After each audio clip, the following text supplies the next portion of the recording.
Please welcome to the stage Susan Goldberg, Editor-in-Chief of National Geographic and Editorial Director of National Geographic Partners.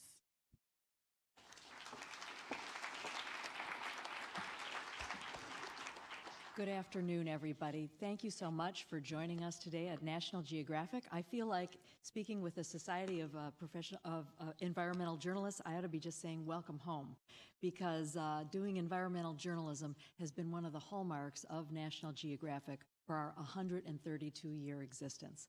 You know, in addition to covering animals and wildlife, scientific innovation and the story of the human journey, the coverage of environment has really been one of the, throughputs of our coverage all of this time. And I think it's fair to say that at no time is coverage of the environment and the implications of policies more important than it is right now. So we are so delighted to have you here. You know, I think all of us as journalists struggle with telling stories that will catch the attention of the public in the blizzard of information that we all deal with, that can appeal to the next generation of readers and users, and that are on the platforms where our audiences are. Luckily, the coverage of environment, over and over again ranks as one of the core topics that the next generation wants to know more about, that they feel great urgency about, and I think the entire public really understands is one of the existential issues for all of us. So again, welcome to National Geographic, and I just want to salute you for the work you do in this important area. It is my strongest belief, and always has been in my 40 years as a journalist, that when we can shine a light into these dark corners, when we can tell people the truth, when we are on the side of facts, on the side of science, and on the side of the planet, then people can step up and do the right thing. So thank you very much and welcome.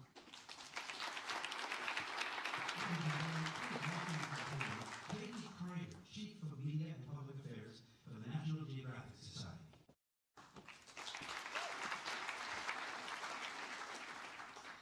Well, welcome everyone to the hottest ticket in town.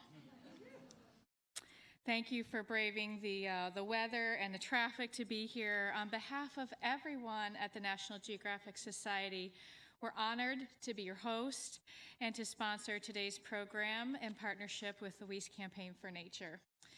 We are joined this afternoon by some special guests who will be coming later, and we just wanted to, I'm just going to acknowledge them now. I think that you know that the former Secretary General of the United Nations, Ban Ki-moon, will be joining us, and the former Governor of California, Jerry Brown, and we're looking forward to both of them coming to join us later in the program.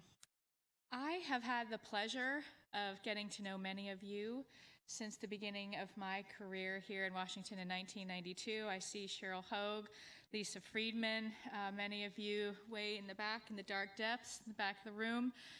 And I was asked, after a career of working with people like Al Gore and Paul Allen, what would be next for me. And when I came here on June 3rd, National Geographic was just the perfect place. I mean, you just had the chance to hear from Susan Goldberg. I wish you had time to spend on this incredible campus. We have the exhibition right now of Jane Goodall's life as seen through her eyes. I hope that you will come back to see this extraordinary look at her life and her work. We have a photographic archive which is not only some of the world's best photography, but a window into the human journey really since the dawn of photography. Our labs team here continues to find ways to take us into the depths of the ocean and into the farthest reaches of the world. It is an incredible and inspiring place that helps to fuel some of the great journalism that Susan has just talked to us about. And if there were ever two organizations that share a deep commitment to quality and impactful journalism, it is the Society of Environmental Journalists and National Geographic Society. We have a shared history that goes back 30 years. As you may know, National Geographic was in fact part of the small group of journalists that founded SEJ back in 1990. So I'll now be the second to thank all of you and those of you who are watching via the live stream, to thank you for illuminating the energy and environmental challenges that we're facing, as well as sharing some of the stories of triumph and hope. I have loved my time at SEJ conferences. I think I've seen both of the times that Al Gore has spoken there. I might have done a little bit of tweaking of the words there. I have walked around Walden Pond. I visited my very first, not my last, nuclear power plant. I have survived a Frank Maizano happy hour. What happens there stays there. And I have learned about and seen topics from an entirely new and challenging perspective. I think you all do know about our incredible journalism. There is the National Magazine Award, the multiple Emmy Awards also for our television programming, our Oscar award-winning programming, which almost made me want to dangle off the side of El Capitan. We are also the #1 media brand on Instagram. We do have more followers than Taylor Swift, which does demonstrate that science and storytelling is in fact hot. As a nonprofit, which is where I work, we help drive some of that impact by awarding grants to scientists, explorers, educators, and storytellers who help to illuminate and protect the wonder of our world. To date, we have awarded 14,000 grants to explorers across all 7 continents. We believe that storytellers are one of our greatest strengths, and last year we invested $4 million in storytellers through grants and fellowships and other programs. And I'm proud to report that we're at gender parity for our grantees. I know, we're really thrilled about that. And that we also have parity between grantees in the North and in the South. So we're truly global. We also believe that it's imperative to support other people and organizations that are discovering and documenting and protecting the great diversity of life on Earth. And that's why we've partnered with the Weiss Campaign for Nature. And together, we're committed to protecting at least 30% of our planet by 2030.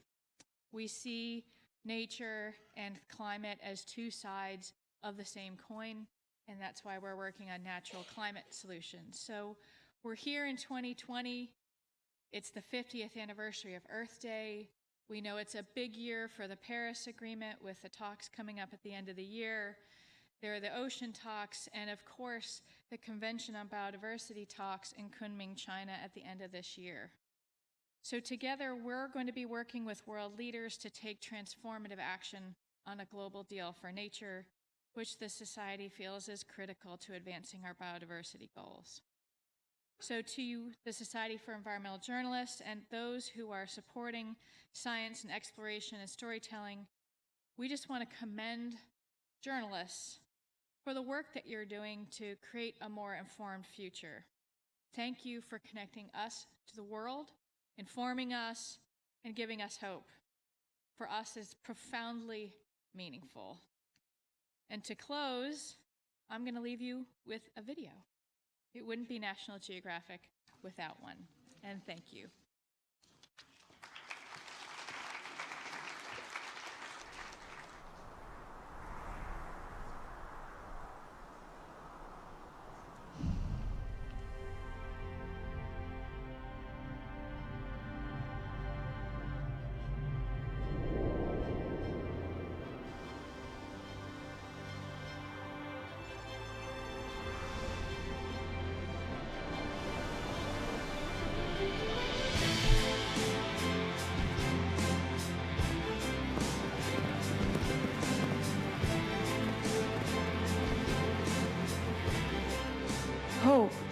inspires action, and action sparks change. Change that can conserve a critical habitat. By pushing against the current. Change that can save a species. By mobilizing a community. Change that can solve a whole ocean of challenges.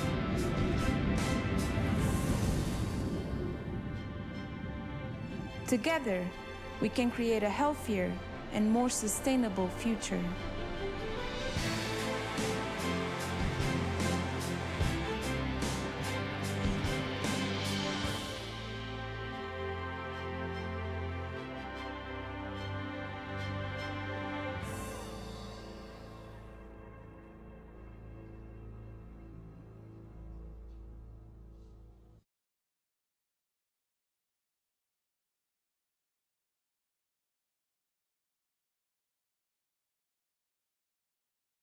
Please welcome Mira Subramanian, President of the Society of Environmental Journalists.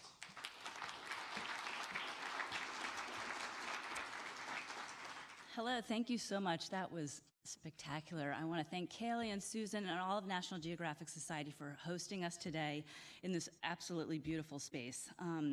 And thank you to everyone for coming out and all those tuning in on live stream, wherever you are, for the SEJ's 8th Annual Journalist Guide to Energy and the Environment. I'm Mira Subramanian. I'm the president of SEJ, the Society of Environmental Journalists. For 30 years, SEJ has worked relentlessly to strengthen the quality, reach, and viability of journalism across all media to advance public understanding of environmental issues. As North America's largest organization of environmental journalists, our members are working in the US, in Canada, in Mexico, in 43 countries around the world. And I'm pleased to say we have an all-time high membership currently. And I believe part of our growth is a reflection of the increased recognition that the state of the environment can no longer be separated from other journalism beats. Environment and energy stories, they continue to show up, stories about clean air and clean water, oil spills, they continue to show up in the science section, but increasingly they're showing up everywhere. They're showing up in the business section when BlackRock announces that they're shunning fossil fuel stocks, and in the food section with stories about climate impacts from vineyards to global food security. There are stories about sea level rise and how it's affecting insurance risk and real estate values, and coverage of environmental justice in the arts section. We no longer live in a time when these stories can stand separately. Environment stories are front page stories. They're every page stories. They're everywhere stories and everybody stories. SEJ has played a critical role in framing the dialogue about the environment by supporting the journalists and the journalism that brings these stories to you every day. And we do this work by, we have a huge annual conference that's amazing. Kaylee sort of spilled the beans about how much fun it is, but we also learn a lot convening hundreds of journalists. We're going to Boise, Idaho in September, and then we'll be shifting to a spring schedule. So that is a tremendous time, not just for working journalists, but everybody interested in these issues. We also do this work through a mentorship program that's thriving and training the next generation of journalists so that we can continue to do this work even in a constantly shifting media landscape. And we provide grants to ensure that a broader range of journalists can get the money they need to cover stories that would otherwise go unreported through our Fund for Environmental Journalism. And we honor the top stories of each year with the awards for reporting on the environment. And we fight for press freedom with a really vigorous Freedom of Information task force that we have. We issued a statement just 2 days ago demanding the immediate release of Phil Jacobson, who's an editor for Manga Bay, who was detained in Indonesia. And he was just released this afternoon from prison, but he is still being held in the country. So we work for these press freedoms, and we work to get these stories out. This work is vital and necessary. I invite all of you, if you're journalists, join. If you are not, support us. We are a nonprofit and do a lot of this work amazingly through an incredible powerhouse of volunteers. I also want to thank right now for this afternoon's event, specifically our Executive Director, Megan Parker, and Board Member Jeff Burnside for really pulling together a quite amazing panel of top journalists that we're going to be hearing from this afternoon. But first, we're going to just take a few minutes to introduce a special guest. It is with great honor that I introduce a man who has furthered the conversation about the environment at the highest levels. Our guest grew up in the war-torn Republic of Korea and witnessed the power of the United Nations to help people. And in 1962, just 18 years old, he won a competition that brought him right down the road to the White House to meet President John F. Kennedy. It's perhaps not surprising that he's dedicated his life to public service. The Honorable Ban Ki-moon was the 8th Secretary General of the United Nations. He served 2 terms from 2007 to 2016. He has advocated for the world's poor and most vulnerable and championed women's rights and gender equality. He actually raised the number of high management positions within the UN by 40% for women in the time there. He introduced measures to make the United States more transparent, effective, and efficient. And Mr. Ban clearly recognizes the link between a healthy environment and a human and planetary well-being. Under his tenure, the UN launched such initiatives as Sustainable for All, focused on renewable energy and efficiency and universal energy access, and the Zero Hunger Challenge to make agriculture more sustainable, and Caring for Climate, which gives global business leaders a framework to tackle climate change. He has continued his work in this arena just as the world is increasingly taking notice of how important this work is. Currently, he is serving as the president and chair of the Council of the Global Green Growth Institute, which provides technical assistance to help member governments achieve their Paris Accord and Sustainable Development Goal targets. Mr. Ban will be in conversation with our wonderful organizer and my fellow board member, Jeff Burnside, in addition to being a longtime member of SEJ and serving as the president from 2014 to 2016. Jeff is a veteran investigative journalist. He is writing a book and producing 2 documentaries, and he's also been the recipient of numerous reporting awards, including the Scripps Environmental Journalism Fellowship and 10 Emmys. Without further ado, please welcome Mr. Jeff Burnside and the Honorable Ban Ki-moon.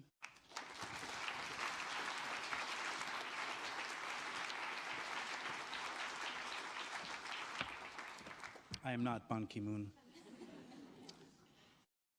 This is not a dramatic pause, but we are literally waiting for him to walk into the room. This is how in demand this guy is. He made the mistake of setting foot in the Capitol, and now everybody wants him for more discussion. So I'm just kind of looking to you guys to tell me when he's going to walk in the building.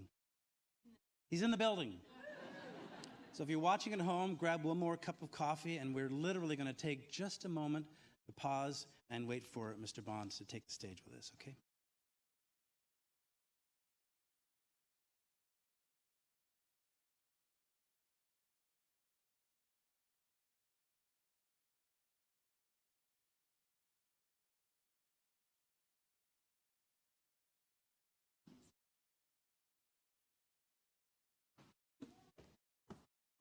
We're journalists. Does anybody have any questions about SEJ?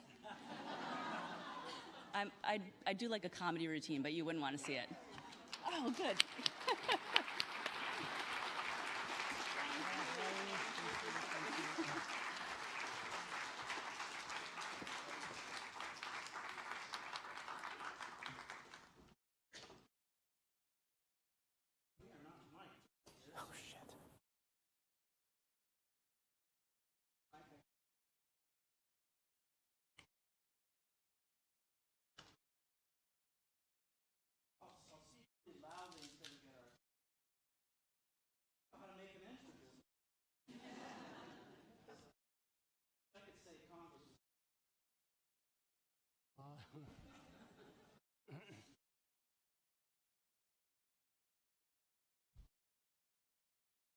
Yes, no?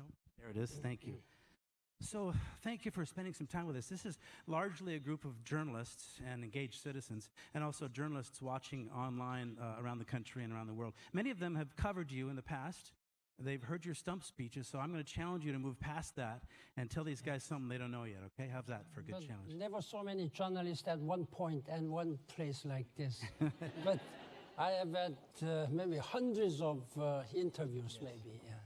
Well, yesterday you helped unveil the 2020 Doomsday Clock, and it's now advanced to its closest position to midnight ever, 100 seconds away from catastrophe. The Bulletin of Atomic Scientists cited the climate emergency, along, of course, with the destabilized nuclear environment, as the two main reasons for this. Tell these journalists, again, what they don't already know about the influence of the climate emergency and why it manifests itself, and now the clock moving to its closest point to catastrophe ever. First of all, this unveiling the doomsday clock yesterday to just 100 seconds to the midnight really highlights the urgency and the seriousness and danger where humanity is now facing with the two most serious existential threats. One is a nuclear threat, and another one is a climate change. People are just afraid of just listening to the word nuclear. People are afraid, scared. But people seem to be not much scared about when they hear about climate change. Climate is always there, but never in the past have we experienced such devastating climate changes now. And it's incremental, I hear you saying. That doesn't get headlines as often as perhaps it should. But what can you tell people about the climate emergency that doesn't make them feel hopeless? I think journalists, you journalists, have a critical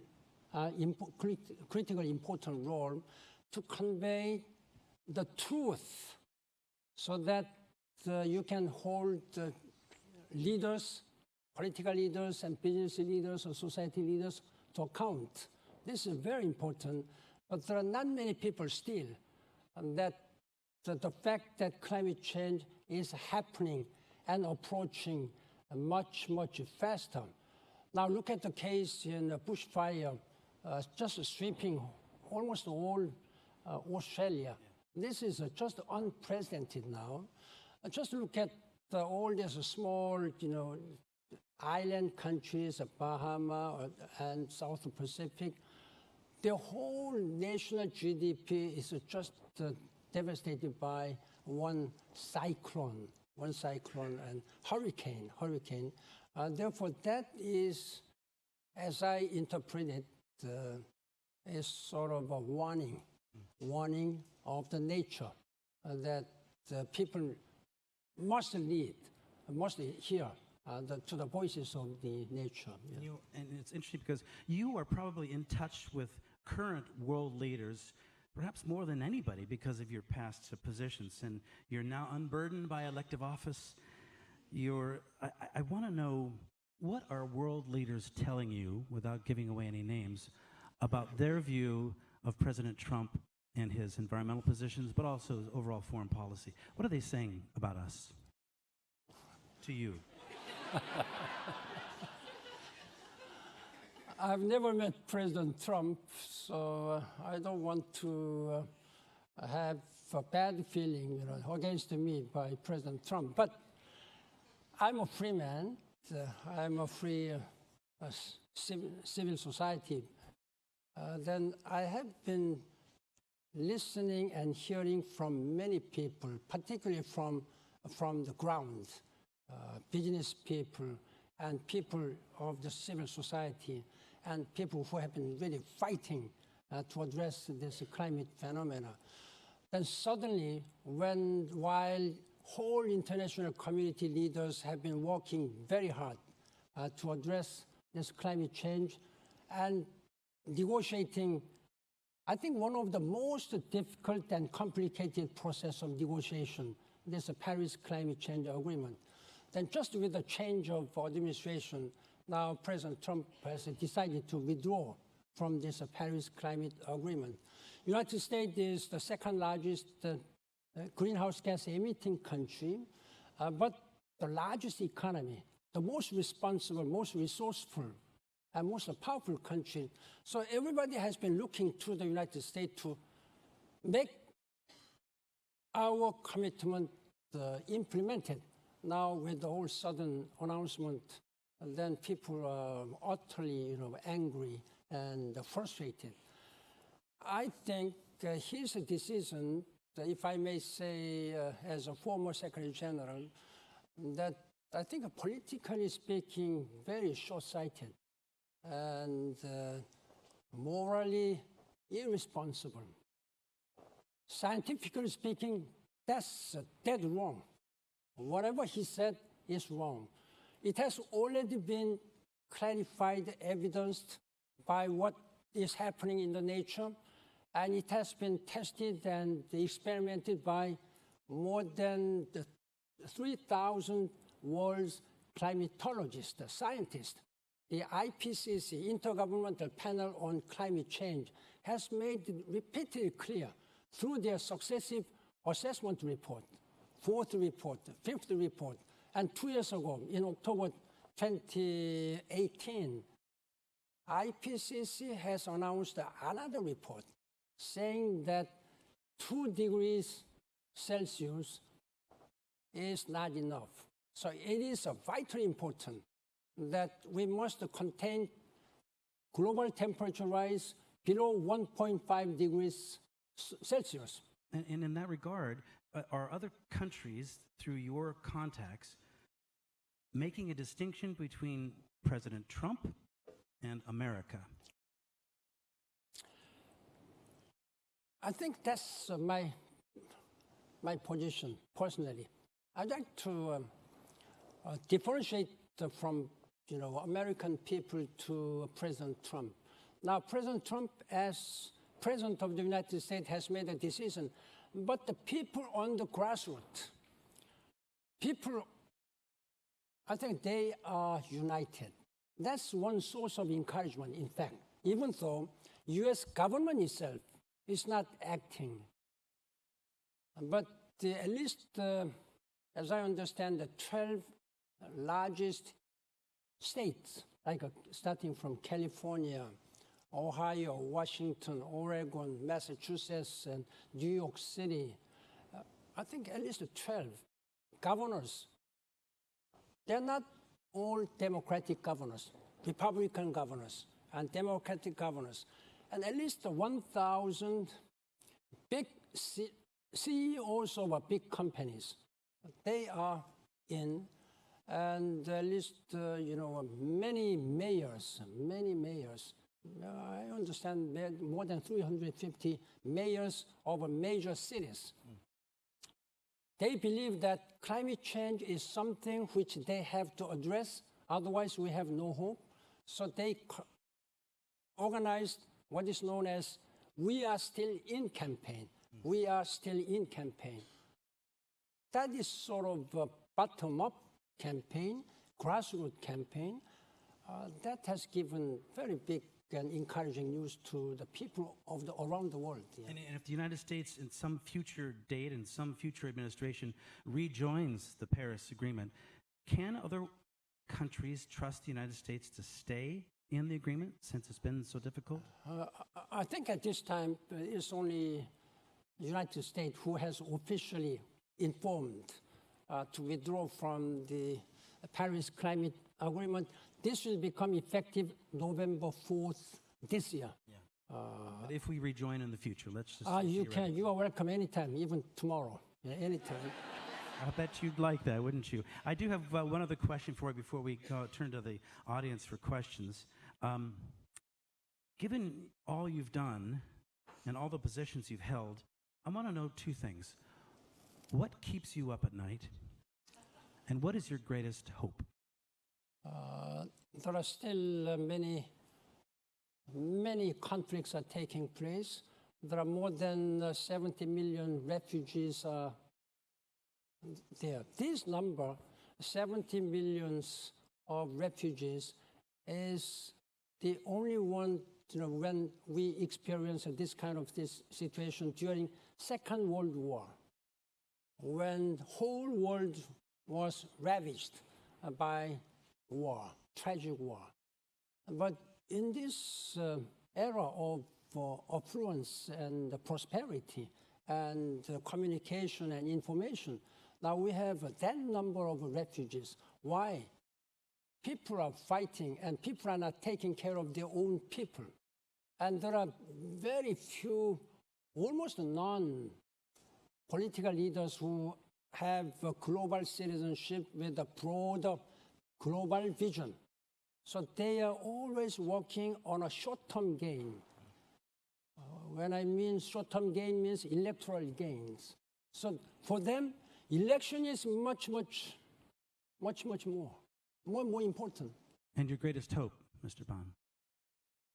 I hope that we are united and address and implement all this Agenda 2030 with the 17 Sustainable Development Goals. It contains one pillar, the climate change pillar target.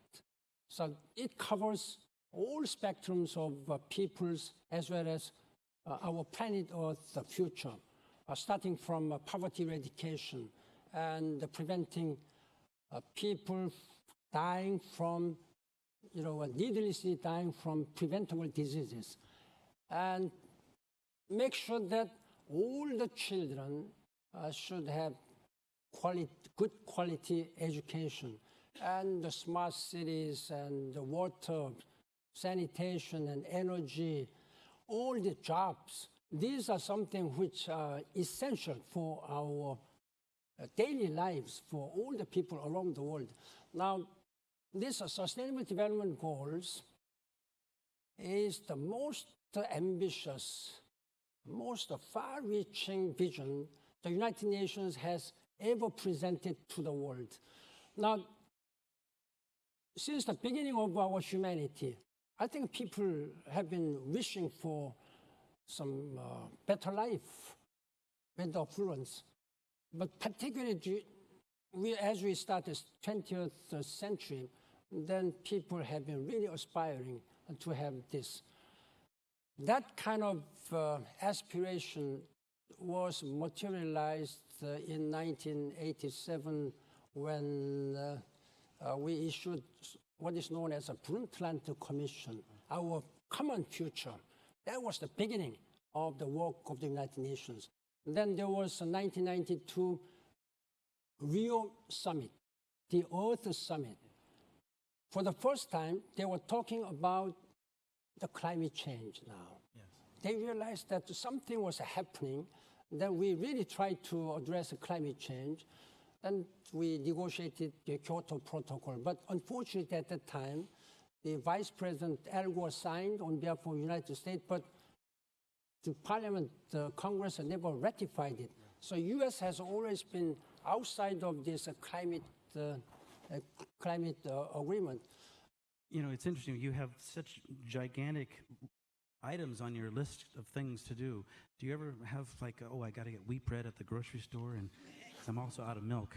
And by the way, save the planet at the same time. Before we go to, does anybody have any questions? First, go ahead and stand up. We have people with mics. We need you to probably literally stand up so we can run the mic to you a little faster. Mic minders, you're all set. And I have to ask each person, when you ask a question, please give us your name and your affiliation. And please, no speeches. We will cut you off if we think you're making a speech. Just the question, please, sir. Thank you very much. Just go ahead and start talking. 1, 2, oh yeah. Nick Kosar, Abangan.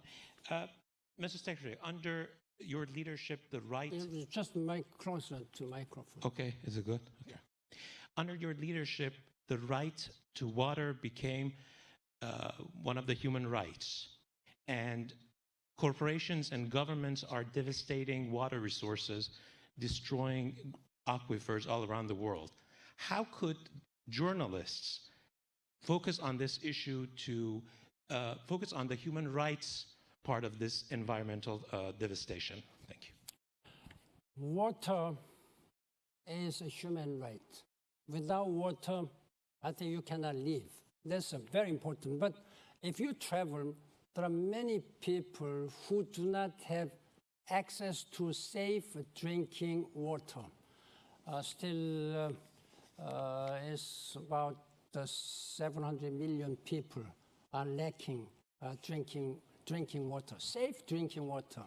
If you go to Africa and dry land, you will see many women just with one small bucket, just carrying this few kilometers to get water. It's not that water is always available. That does not guarantee water. Therefore, it's really heartbreaking if you see. And United Nations governments, they try to provide the water transporting in trucks, very limited. Therefore, without providing safe drinking water is a part of Sustainable Development Goals. Target number 5, that is water. So water is a lifeline. We say water is a life, water is a human right. So this should be addressed on the human right aspect. Gotcha. So I really thank you very much for raising this issue. Next question. Your name and affiliation, please. Yeah, Brian Check with the Steady State Press and the blog, the Steady State Herald. And these are hosted by the Center for the Advancement of the Steady State Economy, or CASI. And at CASI, the people like E.O. Wilson and Jane Goodall and David Suzuki and the 14,000 signatories of the CASI position, they recognize a fundamental conflict between economic growth and environmental protection. They also understand, the political pressure to rhetoricize with phrases like green growth, for example. But do you see any opportunities at this time in your esteemed network to start becoming a little more explicit about the need for a steady state economy with stabilized population and per capita production and consumption as the truly sustainable alternative to growth? The sustainable development principle is that of course, it has always been some conflict between economic development, industrialization versus even human rights or this, sustainable development issues. In the name of many countries, including my own country, South Korea, has been abusing the rights and privileges of human beings to use this nature a sustainable way. The government leaders, business leaders, they have been just marching forward. Money and prosperity and economic growth. That was the most important national and international policies. Yeah, but how do you change that? Now, people realize, particularly at the beginning of the 20th century, when new millennium dawned, then we have seen a lot of degradations of environment. Many species were dying, dwindling, reducing, and people get, diseases, more and more diseases, and it has affected a lot. Then even agriculture has been affected, and the water has been drying, depending upon.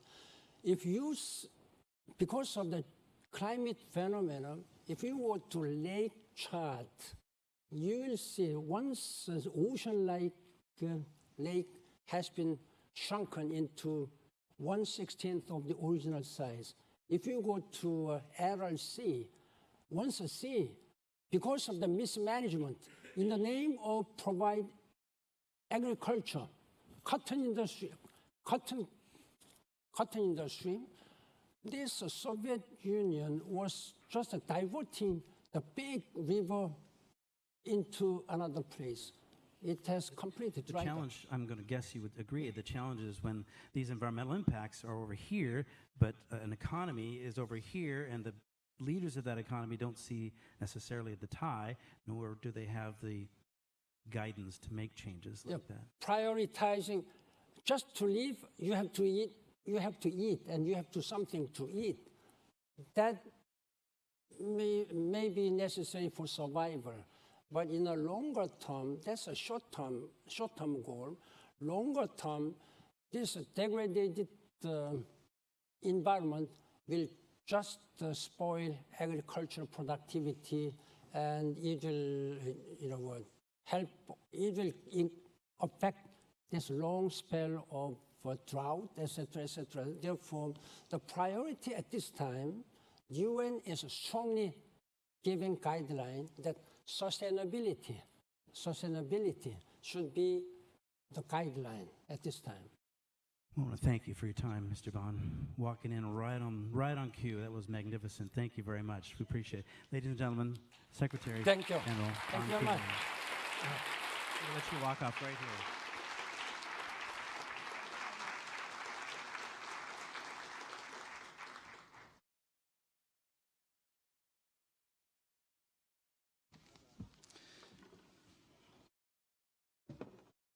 Well, his to-do list is a little bit different than ours, isn't it?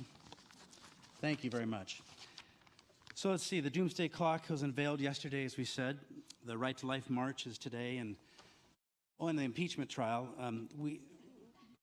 It was our thinking that to hold this during January because it was a slow period in D.C. Note to self, not quiet, ever. Welcome, everybody. We're so pleased that you're here because now we're going to present to the SEJ Guide for Covering Energy and the Environment, presented by the research of our SEJ staff. And welcome to all of you in the overflow room. Don't forget, you get to the reception faster than we do, so there's a benefit. And all of you, many thousands online watching around the country and, for that matter, around the world. The guide that we put together is ostensibly intended for reporters, all reporters, because at some point every reporter covers energy and the environment. But it's also for engaged people. It's all open sourced at our website, sej.org. So covering the environment is a tricky endeavor. And here are the policy-oriented topics that our staff believes will be the hottest in 2020. Not the only ones. Energy, of course, the Freedom of Information Act, the public's right to know. The Big Green Menace will be our big reveal in a moment. Climate remains, of course, the overarching issue with new resources posted on our website, even as late as last night. Drilling in the Arctic, public lands, the hidden stories within the appropriations bill and the transportation bill. Underlying all of these, of course, is the impending news stories whenever the Trump administration rolls back environmental protections and the ensuing lawsuits from environmental groups, as well as, of course, climate, whose tentacles permeate nearly every environmental issue. So let's begin with energy. The energy transition to cleaner fuels will, of course, continue in 2020 as the economies of coal keep that industry shrinking. Renewables like wind and solar keep gaining market share. The technology for renewables has breathtaking new advances in the pipeline as they work their way to the market. As we saw actually firsthand at SEJ's tour for reporters at the National Renewable Energy Lab in Colorado. It's a building, I like to say, that has more stories in it than perhaps any other building in the U.S. except for the Capitol and, of course, these days in the White House. Despite President Trump's statements on coal, we'll see more bankruptcies and plant closures. 3 years of deregulation of coal is not slowing its decline. Remember, in 2001, Vice President Cheney's task force urged 200 new coal plants. Instead, coal plants went from 1,024 that year to just 359 in 2017, from 53% of U.S. electricity to half that now. The Sierra Club's Beyond Coal campaign, just based on these numbers, was certainly one of the most effective organizing efforts in the history of environmentalism. And a big chunk of that funding, remember, came from presidential candidate Michael Bloomberg. Globally, coal its decline is less clear. U.S. coal companies, mining companies are not getting the West Coast ports that they would like to export coal to China and India and elsewhere because local governments there are citing environmental concerns. Australia also has a desire to sell coal to Asia, but the wildfires and the links to climate change are putting political pressure on that issue. Let's turn to the Freedom of Information Act, the public's right to know. FOIA. Documents make journalism. That's why open records will remain a battleground in 2020. Interior's FOIA rules took effect in October and face tests in 2020. And EPA, the rule change in July or in June, potentially illegal, proclaimed the final rules even without public comment. So look for more stories coming out there. SEJ was among the journalism groups opposing these steps thanks to our feisty and unrelenting FOIA task force that earned the anger of EPA political appointees. The new heads of EPA and Interior have left document trails and seem on track for ethical scrutiny there, so expect lawsuits in 2020. Algae is the big green menace. Journalists, imagine this issue. It threatens public health, kills property values, wreaks havoc on tourism, drives up water rates, stymies economic development. You can see all of those. And it looks awful. Algae is a serious green menace from Lake Erie to Florida and North Carolina to the Gulf Coast, the Pacific Northwest to Sacramento, and more, globally too. Fertilizers grow a lot of food and make a lot of lawns green, but there are alternatives, and why aren't those being viewed and used more? The story of the century remains, of course, climate. That will not change. And for the first time in the 2020 election, we're seeing environmental issues play an important part in the national dialogue on elections. Nearly all Democratic candidates for president created their own climate plans. The Green New Deal became almost a litmus test. And yet, alas, the TV networks and the debates and the DNC still didn't give it much focus until MSNBC, to their own credit, aired its own climate debate. Climate change remains the biggest environmental issue, at least partly because climate-driven impacts have become hometown issues. More extreme wildlife, wildfires, drought, hurricanes, floods, algae blooms, and much, much more. Various polls show 6 in 10 Americans now feel climate change is important to them personally. Among Democrats, 71 to 82% found climate a top priority. So human health and environmental health is an underreported issue. Its link between climate is even more difficult. But your audience may not see it yet, and until they and their neighbors and loved ones face real pain and can come face to face with the impacts of climate change, your reporting will be gravely important. In short, health problems will be more dramatic in 2020 and forevermore.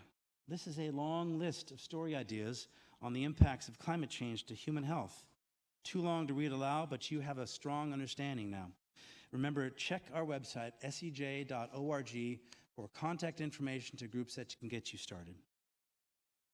Agriculture is a big, big issue in climate change, as we're becoming to know, and that rising awareness will continue into 2020.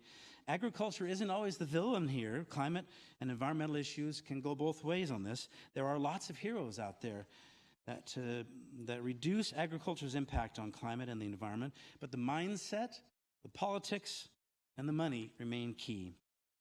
The award-winning investigative series from Inside Climate News exposed large funding from the American Petroleum Institute to the U.S. Farm Bureau, which also included lobbying Congress jointly, maybe you've seen the series, and informing, or as some called it in the series, misinforming local farm bureaus and therefore farmers across the nation, again, according to this reporting.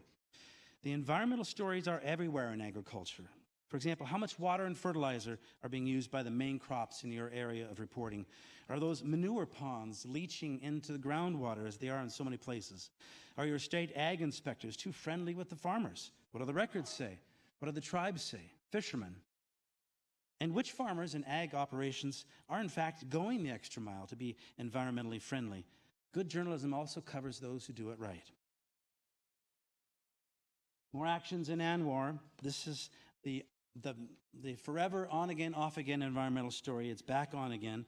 As you remember, in ANWR, Congress approved drilling and the GOP tax break. One main argument used by supporters of drilling is that we need the oil.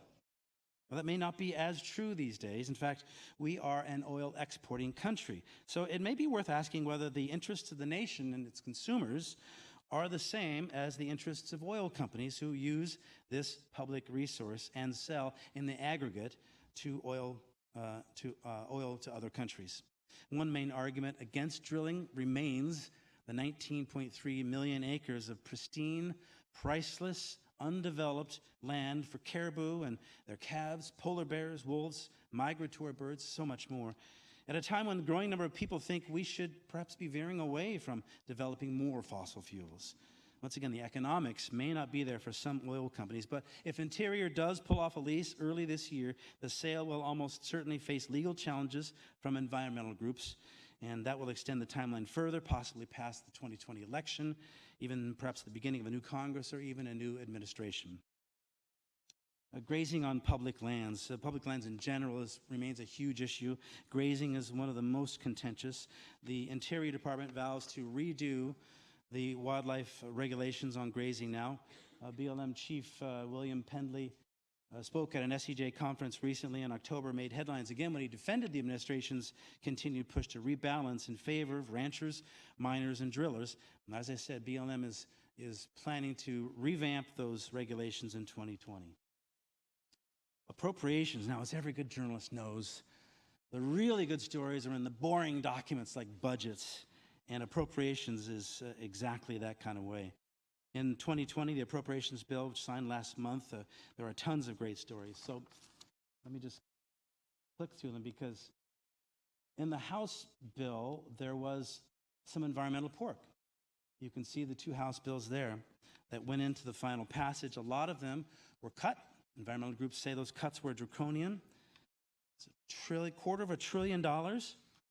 Ironically, there could be bipartisan, near consensus vote on the final bill at a time when bitter divisions actually are paralyzing Congress. And the man bites dog story here is that it could be an instrument of progressive climate and environmental policy that actually gets signed by the president. How about this for a story? Would you rather be taxed on how much gasoline you use or how many miles you drive? That'd bring EVs into the budget, but it would be climate unfriendly. And who wants the government tracking how many miles we drive? The transportation bill, the Senate version, had all kinds of things in it that you can look for, like this. Everything from public transit getting a boost, more EV charging stations, wildlife crossings, make great stories with great visuals.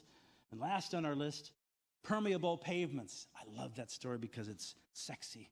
We can make this interesting because we're good journalists. And that has been the challenge, frankly, with so many environmental stories in previous years and in coming years. It is our obligation as good journalists to take what may seem mundane to the average person, drill into it, crystallize it, make it compelling, and bring it home to every one of our readers, viewers, and listeners. So I want to thank our SCJ staff for putting this together. Joe Davis, Adam Glenn, Tom Henry, Susan Joy Hassel for the research. I told the rest of the SCJ board recently the current state of journalism on covering environmental issues, despite all the verbal attacks on reporters, the imploding economics of the news business, the tumultuous changes in the media landscape, the collision of the Trump administration with environmental protection policies, or maybe because of these reasons, I believe this is a new golden age of journalism on environmental and energy issues. And that's why we call them the most important stories on the planet. Thank you very much.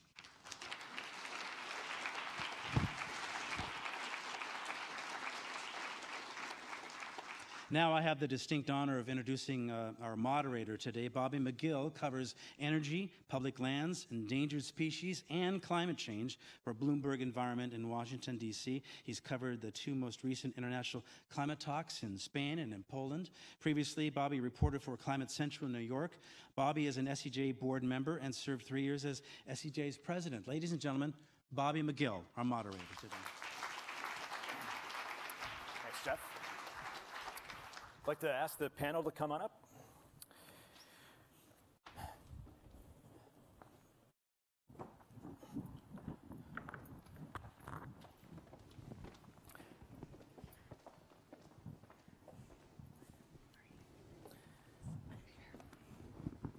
So as you can see, we've got a busy year ahead, and I think Jeff's presentation really just scratched the permeable pavement.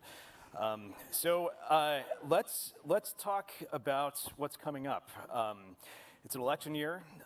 We have very crucial moments for the Paris Climate Agreement towards the end of the year, and of course we're all talking about continued rollbacks. So to talk about this today, we've got Sylvia Carignan. She works with me at Bloomberg Environment, covering Superfund, hazardous waste. pipeline safety, forever chemicals, also known as PFAS, and you'll explain all about that in a moment. Lisa Friedman, she covers climate and environmental policy for the New York Times. She has covered 9 international climate talks and has reported climate stories from around the world. Previously, she reported for Climate Wire and was the Washington bureau chief for the Oakland Tribune and the LA Daily News. Jennifer Hijazi covers climate law for E&E News. Previously, she covered Congress and the judiciary for Courthouse News and worked at PBS NewsHour prior to that. Trish Wilson is the climate and environment editor at the Washington Post. Previously, she led international investigations at the AP's Washington Bureau, and just this last year won a Pulitzer Prize for her coverage in Yemen. Finally, we've got Robert Kunzig. We've got Robert Kunzig, who is the senior environment editor at National Geographic. He focuses on global environmental issues, including climate change, and has been a science journalist for more than 30 years now, and has written 2 books, Fixing Climate and Mapping the Deep, a book about oceanography. Welcome to all of you. So I'd like to go down the line here to talk a bit about what the biggest issues are on your agenda that you'll be covering this year as in your positions. So we'll start with Sylvia. Sure. So primarily I cover the EPA Superfund program, which is the main way that the government cleans up the most contaminated sites in the country. That includes places like the Gowanus Canal in New York City or Portland Harbor in Oregon. But the big story of the past few years has been PFAS, or PFAS, also known as polyfluoroalkyl substances, or perfluoroalkyl substances. They are used in Teflon, anything that's waterproof, heat-proof, even that clear wax coating that's on the inside of your microwave popcorn bags. And they're in almost everyone's blood. My blood, everyone who's sitting here, everyone who's in the overflow rooms, everyone who's watching. So it's a big issue, and we'll be tracking that this year for sure. Right. Lisa. Well, I am a tiny cog in a big climate team that the New York Times has. We've had for several years now. Between reporters and editors, we have a 15 or 16 person team covering climate change. As an indication, I think, of how important, the Times sees this issue. My beat this year, I joke that I write obituaries for climate regulations. That's my main beat. This year it's, we're looking at the final rules and really final proposed rollbacks of a number of really important climate rules on vehicle emission standards, to some cost-benefit analyses, the way the administration sort of measures the economic costs to businesses versus the environmental benefits of air pollution policies. And then sort of the other side of my beat this year is going to be really heavily focused on the 2020 elections and looking at the intersection of climate policy and, and for now, where the Democrats stand and what daylight stands between them on climate policies and how this issue is going to play in the general election. Jennifer. So I cover climate law at E&E News, and there are a lot of different buckets of liability that climate law has kind of found itself in especially the last 5 years. The biggest cases on my desk right now are the climate damages cases brought by U.S. states, one state, cities, counties all over the United States. It's essentially asking oil companies to pay for the damages of climate change so their taxpayers don't have to. That's the crux of their argument. And the oil companies on the other side are saying, well, you can't regulate or make these broad regulations about our emissions in general, which is a global problem, in the courts. And that's been a big issue in the courts for a lot of these cases in general. I am also, come 2020, going to be paying more attention. It's just a story that I'm starting to marinate on, especially now, how climate change is making strides and evolving within human rights law internationally. I think the Urgenda decision, which some of you may be familiar with, was a pretty big stride in that regard. I'll also be watching the shareholder and consumer case that came out of the Massachusetts Attorney General's office. Similar to the one that just failed in New York, but her claims are a lot broader, and she's got a few more targets on there. It's currently in jurisdictional battles right now. And then kind of for me at the end of the day, looking a little bit into climate adaptation cases as well and breaches of duty of care. Trish. We have a pretty new climate team. It's only a little over a year old, and so we'll be spending this year looking at, as Lisa pointed, as Lisa said, we're of course going to be part of the 2020 election, as well as pretty much we have to do like several things at once. We have to cover news, so we'll continue to write about the rollbacks. We really hope to find ways to make these stories really much more compelling to readers who are outside the Beltway. So one of our challenges is to continue to try to figure out, well, how are we going to get people to read some of these, pretty grim stories, especially when it comes, and sometimes, not really that exciting when you think about some of the intricacies in the rollbacks and how to share them with people. So we're really going to focus on telling stories about how the rollbacks, for example, are playing out in the states outside of Washington with real people. So that's one thing. And we are continuing to look at how the planet is warming, how quickly it's warming, and some of the bizarre things that are happening all over the place, from the mammoth bones in Siberia, the weird creatures that are emerging from the thawing permafrost, and what was the other one that was so bizarre recently that we were talking about? Well, one of the more bizarre stories that we did do this year was the use of air conditioning outside in Qatar. Oh, yes. So, I mean, we really want to find the amazing stories that people will, that break news, that are compelling, that will get people to sort of get their heads around the trajectory of the warming that we're all in. But we have a lot of different reporters and a lot of different, beats. So we sort of, we do the business of climate change. We're very, very focused this year on solutions to climate change, mitigation, adaptation, and so on. Rob.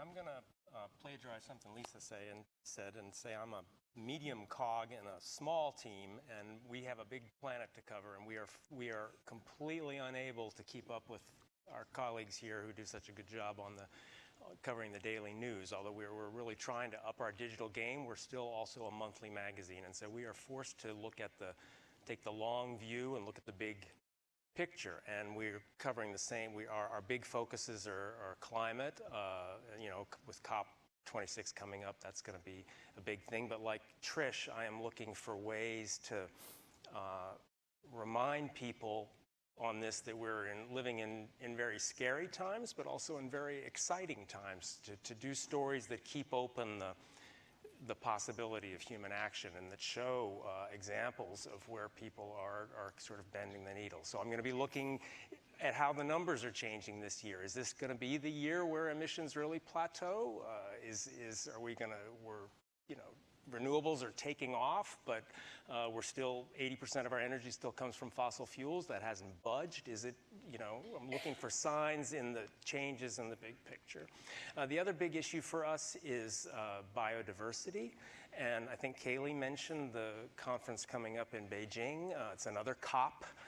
One that gets a little bit less attention, but that is hugely important. For this organization, it's a big focus, the goal of trying to preserve 30% of the planet by 2030. It's maybe a little bit utopian, but it's a real target for us. And that's, if anything, I find those stories a little bit harder to make interesting. Biodiversity can be a dry concept. You got to, we collaborate with our animals desk and take it down to individual wildlife stories, I think. But and then finally, I think one of the questioners earlier mentioned the steady state economy.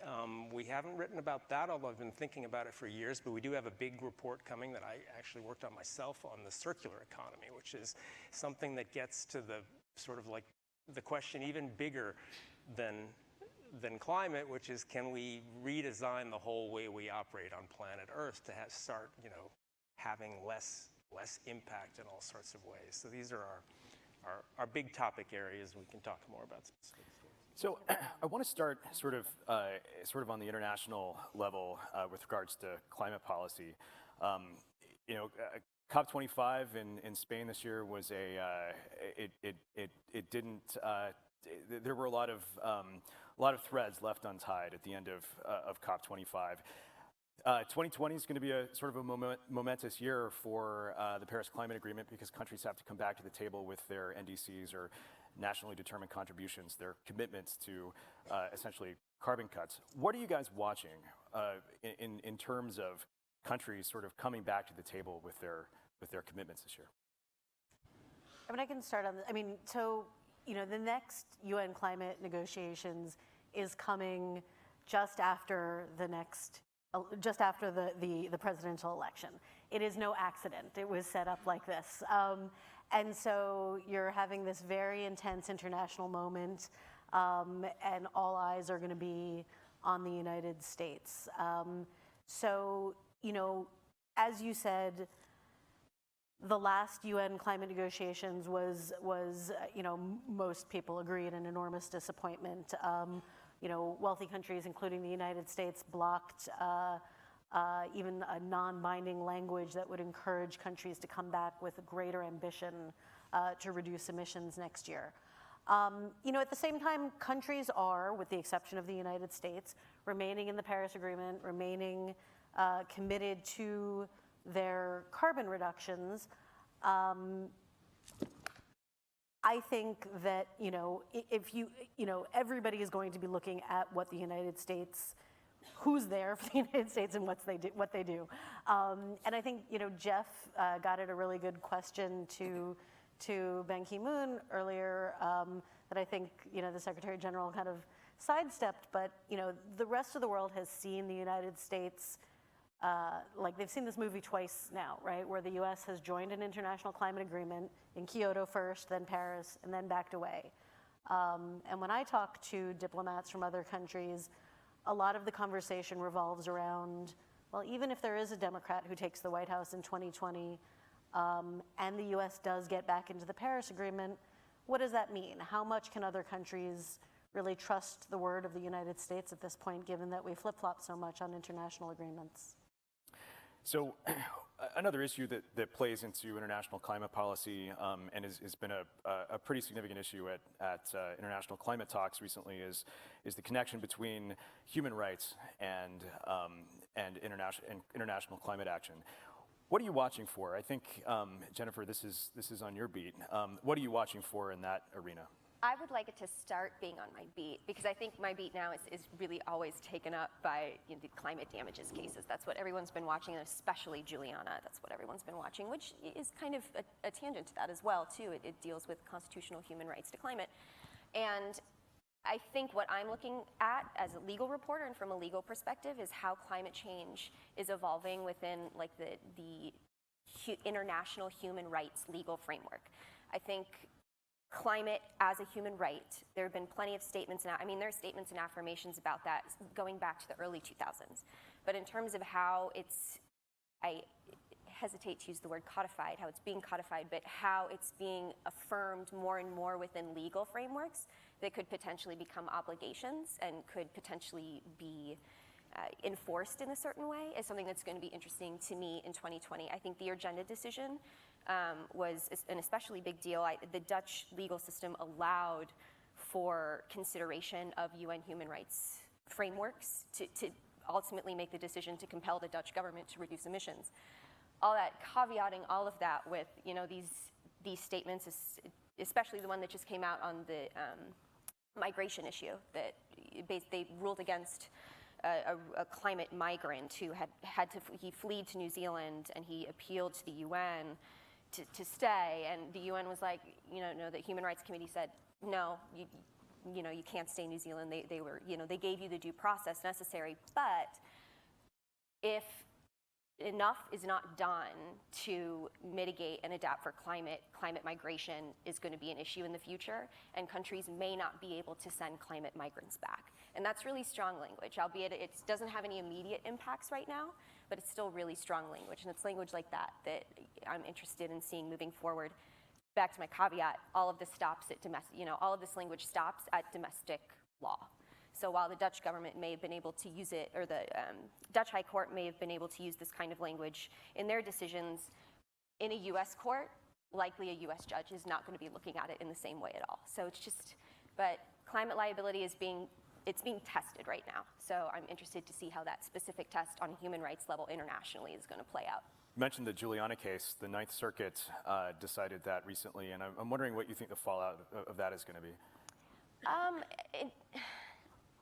I hesitate to say again, but it's a lot of the court watchers that I've been talking to say it's minimal. I mean, Juliana was a huge, long shot case that made it so much further than how so many people thought it was going to make. And in terms of like the climate damages cases, for instance, likely it's not going to have a lot of fallout. We're dealing with completely different defendants, completely different claims, completely different asks. I think where a potential risk might come from Juliana, and I just talking to my sources about it, especially after the decision, will be if they choose to take it to the Supreme Court. They've already asked for an en banc review of the full Ninth Circuit. And so, for instance, if the Ninth Circuit, after this en banc review, decides, actually, we're going to rule in favor of Juliana now, and it's picked up by a conservative Supreme Court, if it's picked up, that you've got a conservative wing that could potentially broadly strike this down and even threaten standing strides that were made in cases like Massachusetts v. EPA. So, I mean, I think there's a lot of risk there, but in terms of fallout, I think Juliana's real victory came outside of the courtroom, in the court of public opinion, and how it was a boon and a unifier for a lot of these, especially youth-led climate movements. I want to shift over to chemicals briefly. So there are roadblocks on the Hill obviously with the current gridlock on the Hill, there's roadblocks to additional regulation of PFAS. But I'm wondering what you're seeing, Sylvia, about and what you're watching, especially on the state level, about sort of increasing any sort of monitoring of these chemicals, and what local states may be doing this year or other local governments may be doing this year. Sure. So the EPA hasn't done a whole lot to regulate PFAS. It's this big family of chemicals, maybe 5,000 or more, we're not really sure. But they're popping up in drinking water all over the country. A lot of the states are going ahead and setting guidance levels for how much is allowed to be in drinking water, or they're setting firm limits for how much. The EPA, on the other hand, is kind of caught between where the Democrats are, they say regulate right now, and where the Democrats are, they say you shouldn't be regulating this because we don't know enough about PFAS. So there's kind of a tug of war going on in the House and Senate, and right now there's a bill that had passed the House and is now, the Senate is looking at it. It would create more regulations on PFAS. It would tell the EPA you have to be able to create limits on this in drinking water. But since there are Republicans controlling the Senate, it's a little bit difficult to tell if that's really going to go anywhere at all. All right. We've talked a lot about the rollbacks coming down the pike. Other than what we've mentioned already, what other rollbacks are sort of on the docket right now that you guys are watching that might be particularly significant over this year? Trish? There's so many, but it's hard to know where to start, for sure. Right now, we're looking at. Maybe there's a different question: is how do you tell the stories of the rollbacks, and how do you write about this? And as I said earlier, we're trying to get into the meat on the bone of how people are actually being affected by this. So, for example, there's the new mercury rule, which has not yet been finalized, but this would sort of it's a really complicated rule about something that smokestacks have already addressed mercury in the air, but the administration wants to make it wants to throw that rule away in a very complicated way that in the end makes it hard for utilities to actually clean up the air in the future, right? And it's kind of a messy thing, but the point being that in order to write about it, we're just going to have to go somewhere and talk to real people who are really struggling with, well, I don't really understand why I just spent millions of dollars to fix my smokestacks, and now all of a sudden it doesn't matter anymore, which is really actually the reality. And so that would be, pretty much. How else can you tell these stories unless you talk to real people who are actually dealing with them? Lisa. Yeah, I mean, I think just to pick up on what Trish said, going into the fourth year of this administration, I think this is the time when what we're starting to look at and think about is, okay, we've had all of these rollbacks. Not all of them are final, so in not all of the cases can we really tell yet the story of the consequences of them. But where we can, how do we explain to people why any of this matters and how it matters? And so, just for example, one recent story we did, this wasn't a rollback necessarily, but early in 2017, the administration, the Interior Department came out with a guidance, a Solicitor General's opinion that said the incidental killings of birds is no longer something that should be criminally prosecuted, that there shouldn't be criminal enforcement. So if, for example, your windmill kills a bird, or say an oil spill kills millions of birds, but it was not the intention of that windmill or that oil company to kill the birds, then there is no enforcement, there is no liability. And so what we were able to show through emails was, okay, 3 years on, what does that mean? Well, that has meant on the ground that from Virginia to Nevada, nobody is kind of watching the store when it comes to birds. Birds are being killed, and the administration, and nobody has to do anything, so they can't. One concrete example, in Virginia, Hampton Roads area, they're building a big bridge and tunnel project. The state had been looking into developing an island, an artificial island, because there's about 25,000 seabirds that make their home there. The administration, we got some emails that showed through FOIA that show, woohoo, FOIA, that showed the administration at some point said, hey, by the way, this is now voluntary. If you'd like to save the birds, that's fine, but you're not obligated. I'm paraphrasing. But, this is entirely voluntary. And, the state ultimately said, we're gonna put a pin in this idea right now, and to the dire effect of 25,000 birds in this area in Virginia. So those are the kinds of stories we're looking at. How do we get out in states and cities and tell what the story means from the impact of these rollbacks? So before we go to Q&A, I wanted to get your sense as to, the degree to which these rollbacks all across the board, maybe sort of percolating into the public consciousness in the context of the election. We've already got climate change being discussed more than previous election campaigns. Where are we now with all of this, and what are you expecting through the general? Yep. I don't really understand your question. How do you expect these regulatory rollbacks as it relates to... How people vote? Correct. Who knows? And how are you covering it? How are we covering it? Yeah. Well,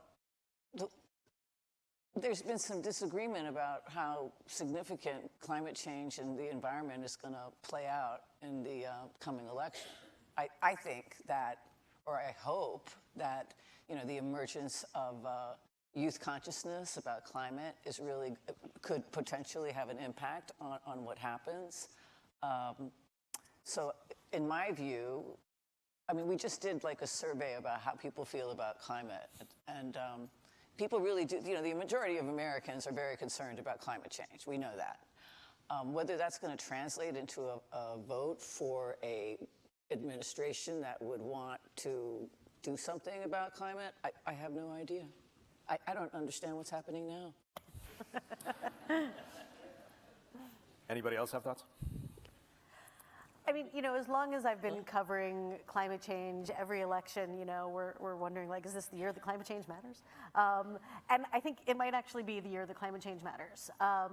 You know, granted, a lot of that is informed by the amount of attention it's been given both by candidates, and as much as we complain about it, about the lack of attention from you know, moderators and at debates. I mean, at the end of the day, you know, there was a 7-hour CNN forum on climate change. If I had imagined even 5 years ago, yes, there were some dumb questions about like plastic straws and do we all need to stop eating hamburgers? But it was 7 hours of mostly thoughtful policy discussion on climate change on national television, which I thought was amazing. And if that's a signal of, you know, of the importance that you know, Americans are attaching to this issue, I think that bodes well for it being a bigger issue than before in the general. All right. Well, let's take some questions from the audience. We've got some microphones floating around. So let's go to this corner of the room first.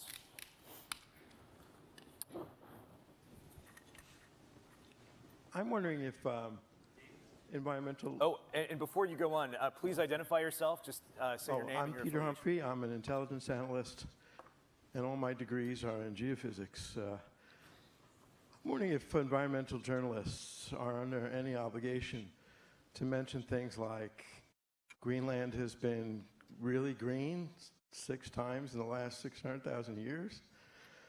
Polar bears have survived 2 glacial cycles. A warmer world represents 5 times more arable land or land available for reforestation. Do you have any obligation at all to study paleoclimatology, or to is it to report on the politically incorrect stuff which a warmer world will bring? Well, I think it has to be true first, but I'll take one of you guys. I could Go ahead. I'll chime in. I wrote most of a book about paleoclimatology, but I think if I can interpret your question a little broader, I think we are under obligation to provide suitable historical context to all the reporting, and I think that is a big priority to put the current changes in a realistic context, not just of paleoclimate of thousands and millions of years, but also of what's been going on this earth for the past few centuries. So on the one hand, you might note that carbon dioxide is as high now as it has been in 3 million years, and that 3 million years ago sea levels were 100 feet higher, but you could also say that, like, well, over the past few centuries we've done something more than just lay waste to the planet. We've also made tremendous progress in giving people better lives. So if that, I don't know if that's the kind of context you're looking for, but I do think context is super important. Any other thoughts? All right, next question. Cheryl Hogue. Hi, I'm Cheryl Hogue with Chemical and Engineering News, and my question is about some of the science things that have been changed in this administration, and the challenge of how do you present that stuff that anybody cares? Because some of the changes that are happening, like on the Science Advisory Board and some of the cost-benefit analysis stuff, that can really make some huge change throughout the years. But how do you get that across to an audience and tell them why it matters? I think, and it's kind of veering away from the science a little bit to another topic that kind of scares readers sometimes too, is the law and like legal news. And for me, I'm always looking at ways in which even my hyper-specific beat can be address things that are undercovered in these climate realities. I mean, for instance, I think something that we can all do better as climate reporters is doing a better job of covering how climate change is going to affect our most marginalized communities, our communities of color, our low wealth communities, who often contribute the least to climate change but will feel it the most. And so, you know, when we get a ruling from a closely watched case or another rollback happens, or, you know, how can I look at even my most, and it doesn't always work, but how can I look at even the most specific of decision through a lens that is undercovered and move forward from there? And I think that's something that a lot of newsrooms could probably benefit from. Great. Next question. Let's go over here. Claire Williams, American University. I'm an environmental scientist. I see kind of a hidden issue that I haven't heard you address, population control. And I think that has to come under the international framework of human rights, quality of life, if it has to go up. And it's a sticky issue. It's a difficult issue. And I'd like to know what you think. And I'll give you two things that fall under that. One is something called cloud seeding. It's big in the United Arab Emirates. It's big in the Middle East right now. There's new nanotechnology that's increasing rain. Does it come at the expense of other regions? That's one idea. You know, right to water. Well, does it give you the right to cloud seed? And the second example is neoallergens. We are not harmonized with Europe and Eurasia on the topic of atmospheric biota. We don't measure it. It's really important because neoallergens complex with combustion particulates. They create pediatric asthma in underserved communities. So I see a lot of other links related to the international framework that go back to population control and quality of life. Geoengineering is certainly something we don't cover very much. Any thoughts on this? Oh, geoengineering is very interesting, and we certainly are going to be telling more stories about efforts at mitigation of what's right in front of us. As a journal, certainly at the Post, the size of our climate team is not quite as giant as what the New York Times has. You have to make decisions about what you're going to cover, right? We can't cover every single thing in the world. We spent last year writing about the percent of the world that is already at 2 degrees Celsius. So we decided, instead of constantly writing about what the future is going to bring and how bad everything is going to be, et cetera, how about we just take a look at what's happening right now? Where are we when it comes to real global warming in terms of temperature? So we looked at all of the weather data, all of which is publicly available, not all of it. We looked at specific data sets. So we calculated that 10% of the planet is already at 2C. So we just we looked at the map that the data revealed to us, and we decided to go to the 10 hot spots that we could find in the world. And by going to each of these places, then we had to figure out, well, do these people even know that they're already at 2C? In some cases, people did not understand that, they didn't realize it. But the reason I'm telling you this story is that it helped us. You can tell a lot of stories, and you can cover a lot of themes by just focusing on one community. So we were able to talk about an entire fishing village in Angola that is that's losing all of its fish, and what is going to happen to these people by focusing on the fact that this place is at 2C. I don't know if that answers your question, but we felt like we were able to talk about a lot of the impacts that climate change is exposing. By just figuring out, well, what's going on exactly in this community that's already in extreme warming. Thank you. Let's go to this end of the room. Okay, go ahead. Okay, thank you. Tom Beach, EESI video producer. My question is, are there stories out there that paint a utopian vision of successful treatment of climate change issues and how life might be 10, 20 years from now that are positive and encouraging and hopeful? So are there stories out there that you guys might tell? And secondly, do you think that's useful to tell such stories if they exist? Well, I think there's been a slight variation on that. I think we've sought to tell stories of places that are acting on climate change and preparing in smart ways.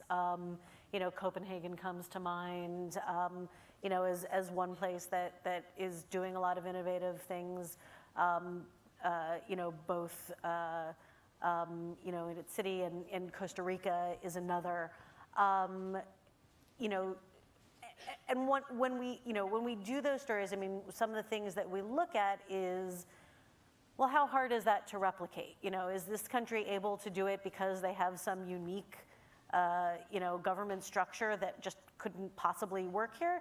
And in many times the answer is no. They just, they had the political will to do it there.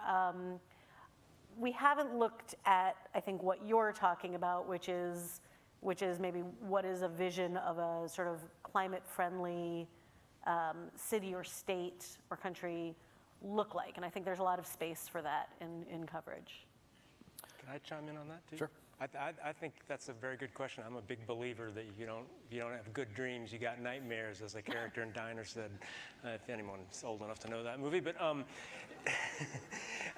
I just wrote a big story that was all about utopia. That's the circular economy story. It's not about climate change per se, but you have to have a vision that you're steering towards. It's not just about, you can't just like run around avoiding potholes. You got to be headed somewhere, and so that's what that's all about. And in a way, it comes back to the other question, I think, because if you want to get more practical, there's an excellent book on climate change called Project Drawdown, which a lot of you may know, but it's just a series of what are the most implementable things we can do to affect climate right now. And one of the first is not population control, but it's affecting population through the no-brainer of educating women and girls in areas where the fertility is still very high, like Africa or in some parts of Asia. And that's a good thing for those people, to give them the choices that they deserve as human beings, but it's also good for the climate long run. So practical utopia, maybe that's the thing we should be doing.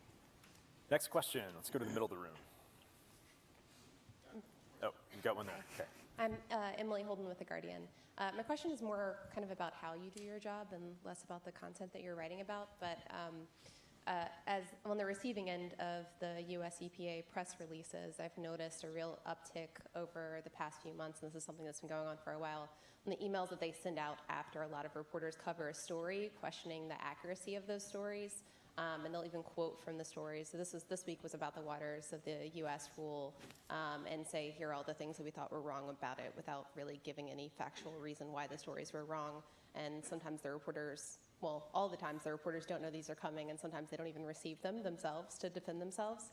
So is this sort of practice normal? Do you think it will go away in a different administration? Do you see it continuing if there's a second term of the Trump administration? And how do you handle that? Do you see that as like a broader trend of journalists being questioned about kind of their role in society and whether they're accurate and whether they're qualified to be reporting on what they're reporting on? Well, having been on the receiving end of a few nasty grams, I mean, look, on the one hand, agencies have their job to do, and if they feel that they have, have been, attacked unfairly for the work they're doing, and that is how they see fit to spend taxpayer dollars in doing a big press release about all the ways they feel they've been wronged by the media. It doesn't hurt our feel. Our obligation is to be accurate, and I think one thing that I have noticed in a lot of these press releases, directed at a number of reporters on coverage ranging from PFAS, right, to other things, is that it's often a lot of spin and not a lot of accusations of actual factual mistakes. Is it normal? No, I don't think so. It's new. It's definitely new. It's, we've always had, everyone who's covered, the federal government we've always, kind kind of fought with Democrat and Republican administrations alike over, over coverage. I think the ability for agencies to get their own messages out via Twitter and social media, has made it easier for them to hit back when they feel like they need to. And I mean, as far as I'm concerned, that's fine. I don't know if other people feel differently. I think where we really have to be concerned, and to be fair, we've been seeing this a lot less. I think in the beginning of the Trump administration under the first EPA administrator, Scott Pruitt, all of us, would find that we were taken off of press lists for, randomly and because they didn't, like a story. I find that has pretty much stopped. I've found a level of professionalism that has come back to, to agency interactions. And, I'm on the whole encouraged by some of the changes that have happened in the past, year and a half. I don't know if other people think differently. Do you think that those combative press releases affected your reporting or how others who were on the receiving end went about their reporting at all? No. As someone who's observed it, I had a couple colleagues, especially after I think you're referring to the WOTUS press release that just came out, who also did not receive said press release talking about their reporting, but the rest of the press corps did. And I think the facts, especially as any PFAS reporter, climate reporter, environmental reporter, the facts and the science, what is dictating what we report, and the data dictates what we report. And we showed it. Like, here is the FOIA that we got from your office, and we are putting it, out in print, and, that was it. And I don't think it's, especially, at least not any affected reporting at all. We're just, give us the data, and we'll put it on paper for you. All right, next question. Over here. Richard Coleman, CBP, retired. I encountered a story, a friend of mine, just last weekend, seemed to check all the boxes. This guy's now retired. I think he was a government intel guy. But on his own, like a Johnny Appleseed, he went to Costa Rica and he bought 800 acres of devastated land and got reforestation going. He had to deal different language, lawyers, bureaucracy of Costa Rica, but he got paid a little bit for the sequestration of the carbon, whatever, but as his own project and his own commitment. And then he's had the pleasure of watching the trees and the plants that were there before, the indigenous animals returning. It sounded like a pretty happy story. And the guy writes well. What's surprising is he can't get any traction on that story. Is there something about it? Because it's not America, but like you mentioned, it couldn't be replicated because it's Costa Rica, where you're not going to get 800 acres in the United States, or what? How does that story sound as a journalist? How do you guys consider a story like that? Yeah, absolutely. Rob. Sounds very interesting. Yeah. Rob.kunzig@natgeo.com. Rob.kunzig@natgeo.com. We're very interested in Costa Rica. We're working on a big story on it, in fact. But didn't know about that specific project. Yeah. All right, next question over here. Hey, my name's Skylar, and I'm with the Steady State Press. And I was wondering, we read a lot of journalism, and we see maybe a lack of really challenging the current economic trajectory. And I see, there's been criticism from both the right and the left now. And it's easy to sort of develop conspiracy theories, like, they want to write a story about big economic reform or about sort of the dire challenges we face, but then there's this real constraint from the top down, and they're sort of not allowing these stories. And I was wondering, is that a reality? Do you guys feel that pressure to not really push that institutional narrative? And I'll just give a quick example. I saw an article on the Washington Post recently, and it had Greta Thunberg challenging this narrative of eternal economic growth. And I think within 2 minutes or something, there were maybe 1,000 comments, and it seemed to be this a hit. And so I'm wondering, is that a direction you guys are wanting to push? And are you getting any pushback in that regard? Thoughts? Do you want to start? Well, I'm not sure I completely understand your question. What we see our job as is to hold government, especially the U.S. government, accountable for what is happening to the environment. So we are supposed to cover the news.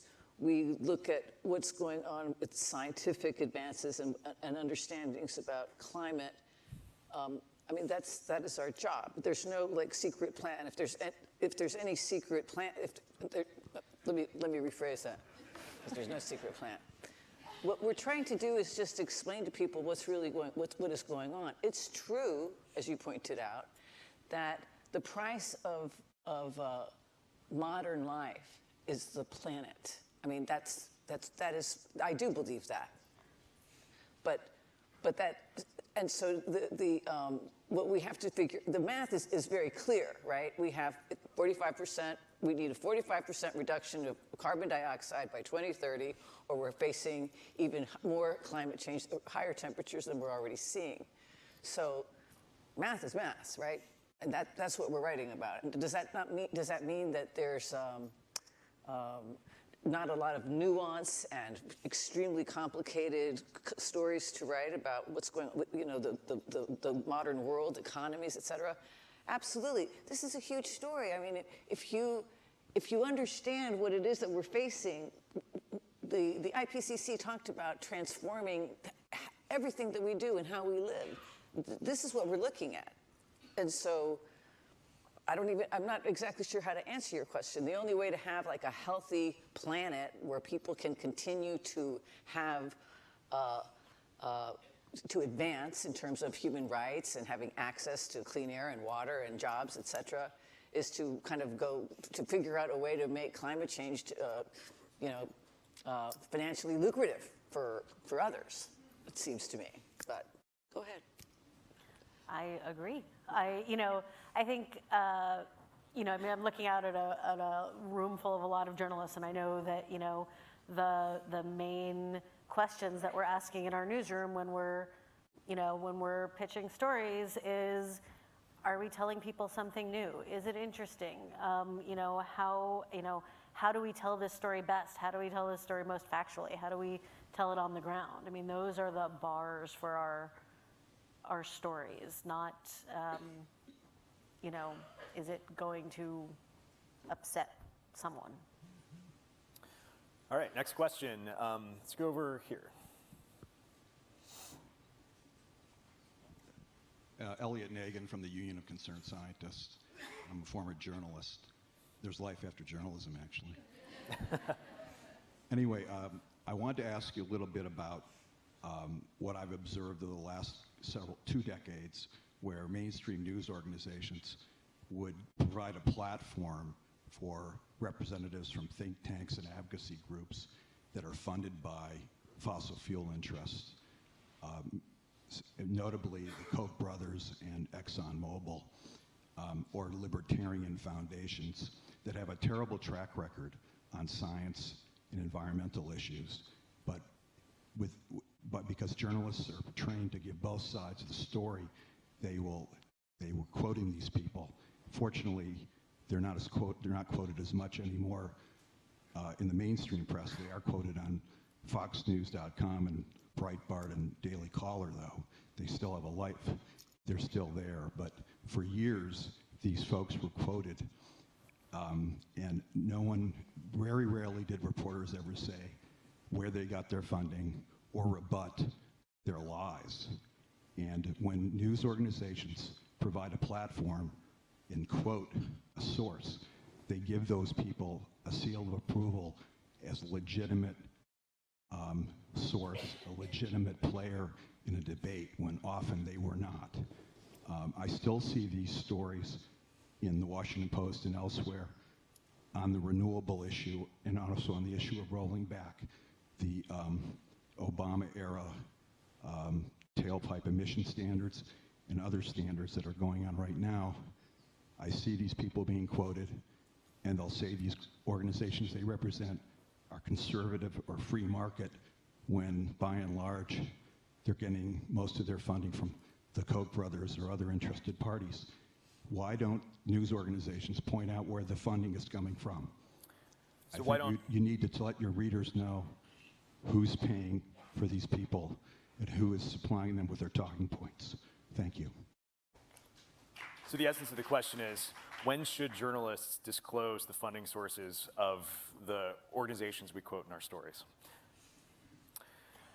I mean, I think it's something that we talk about, and we try to be thoughtful on every story. So there's a couple things going on in your question. I'll try to address some different areas. But on the one hand, I think we should absolutely be quoting as many different sides as there are on an issue. A lot of what we're writing about is not just the science on which there are clear facts, but policy on which there are a lot of opinions. And if we're not talking to Exxon or others about what direction they want to see policy move in, then we're not providing a full picture to our readers.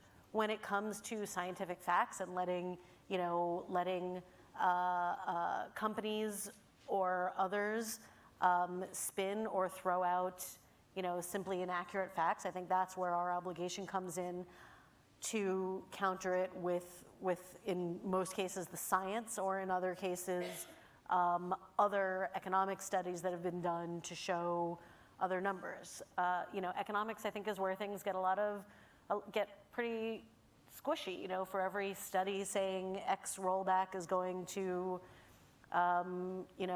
cost this amount, there's another study saying it's going to cost that amount.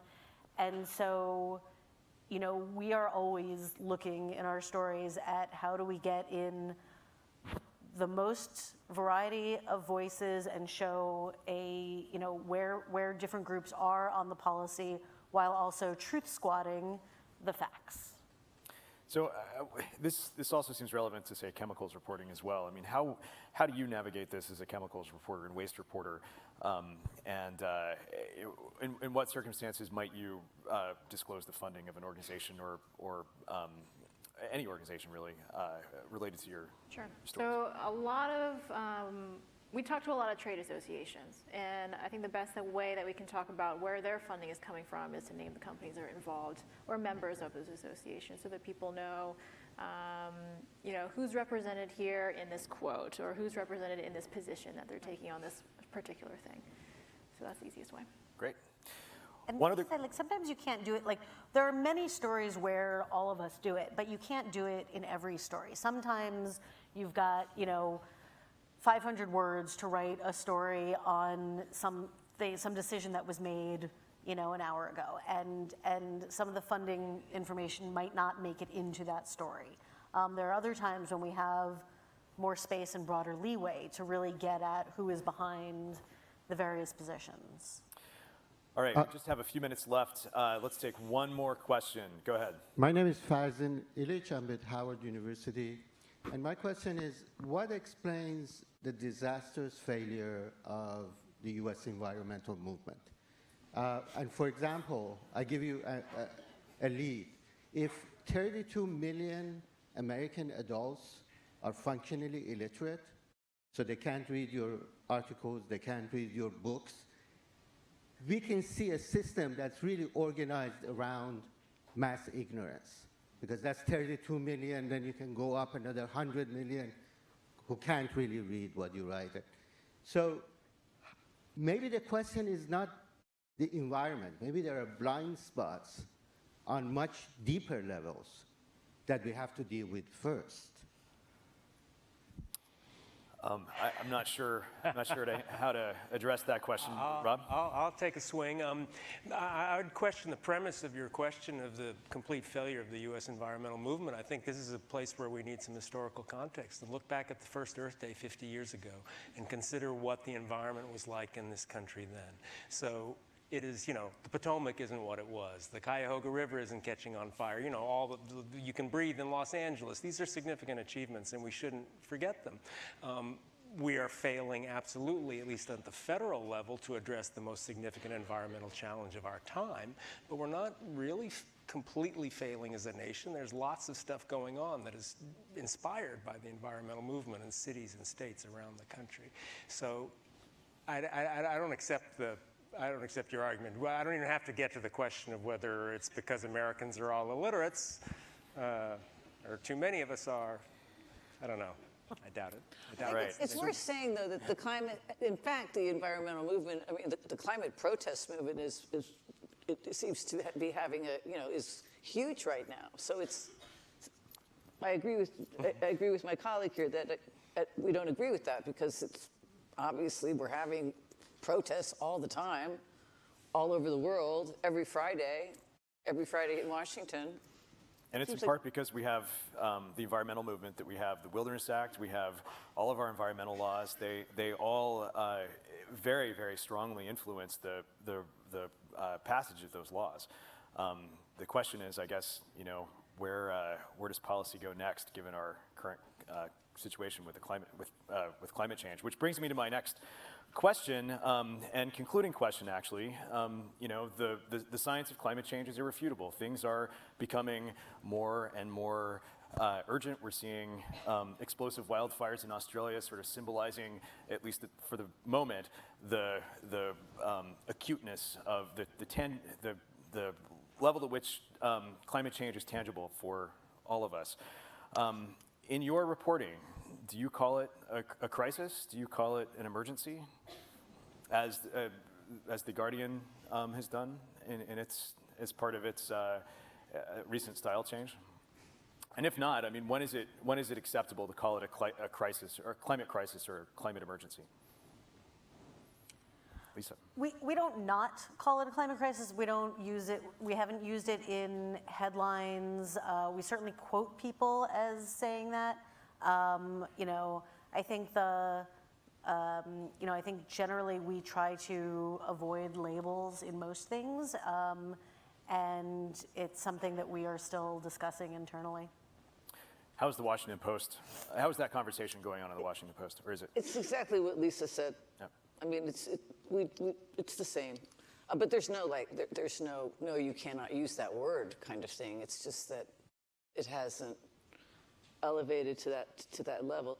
And we've also had, we've both had Extinction Rebellion strikes outside of our newsrooms, demanding that we use the word crisis in the journalism. That it doesn't seem to me that the Extinction Rebellion activists have actually read. So yeah. All right. On that note, I would like to thank National Geographic and thank all of you for coming. And I'd like to thank our panelists. So give them a round of applause. I'd like to invite everybody to our reception across the hallway. So please join us there. We've got drinks and I'm sorry. Nice job, Trish. It's nice to meet you. And you too. You're doing a good job over there.